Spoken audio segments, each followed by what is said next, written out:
خواب چې د خزونه تنور کې روټه پریوته کنه نو وی به وی اے پیر بابا پنه کې میرا مدد شاه. نو شیخ د وصاب فرمایل ویلې چې ستا خاون په کټ کې ناس دی او ته وی چې اے پیر بابا پنه کې را مدد شاه. نو دا پیر بابا ستا څه دی؟ دا خو پردې سړی دی، اول خو دې راتلی نشي چې تعالی د تنور نه ډوډۍ را واخلي، خو کدا ډېر تیز یو راورسی بالفرض والمحال نو ستا دا خاون به ډېر بې غیرت نه چې پیر بابا راځي او تعالی روټۍ درکړي او ستا خاون ورته ګوري.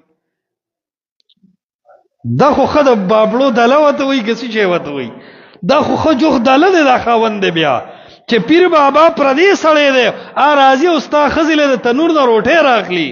خو د مشرک عقل ختم شوی په خبره پوهېږي که نه. او یو عالم ډېر عجیبه ویلي وایي زه ګاډي کې ناست وم او یو امي سړی او سپین ږیری و مرګ ته قریب و، وی هغه آواز وکړو چې ای د بغداد شاهي میرانه او را رسېږه لویه ځوانه. وی ما ورته وی چې ته هغه بغداد کې لرې بابا ته آواز کې نو د مرۍ د رګ نه قریب رب العالمین ته ولې آواز نه کې.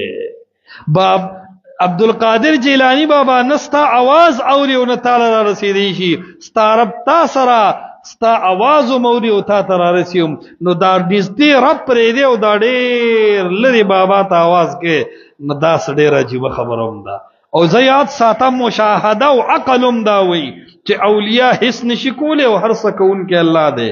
زه یو خبره کوم په کائنات کې د ټولو نه لاندې ځای څه دی؟ د سمندر ویخ. دین لاندې خو څه نه کنه، د سمندر ویخ توره تیاره توره شپه د مئی خېټه کې بند. یونس علیہ السلام आवाज کړی دی الله ته لا اله الا انت سبحانك. هغه د لاندې د تورو تیارونه لاندې د سمندر د ویخ نه आवाज رب العالمین اوریدلی دی او کائنات په گواه دی چې هغه مې په بر راغلی دی او یونس علیہ السلام سلامت را بهر کړی دی. دا خو قاعده او مشاهده ده. یو پیر دی ما ته وښایي چې هغه د قبر نه आवाज اوریدلی او د چا امدادي کړي.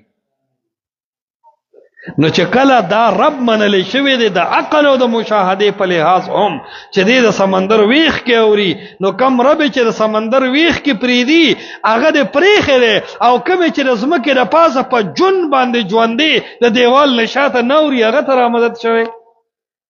مشرک د رب د توحید نه نه مطمئن او د خپل بابا د کرتوتو نه مطمئني. دا قاعده او قانون دی.